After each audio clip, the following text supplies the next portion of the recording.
Эхо Москвы в Уфе и общественная организация Берземлек представляют рубрику «Говорим по-башкирски». Душа. Йен. Горящая душа. Йен урталуэ. Горящая душа. Йен урталуэ. В Уфе женщина вызвала пожарных с просьбой потушить ее горящую душу. Өфөлә бер катын янгын һүндерүчеләрне үртәлгән йөрәген һүндерергә сакырган.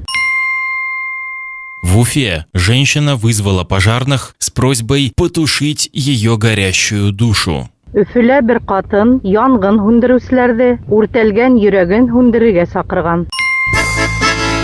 Эхо Москвы в Уфе и общественная организация Берземлек представляют рубрику «Говорим по-башкирски».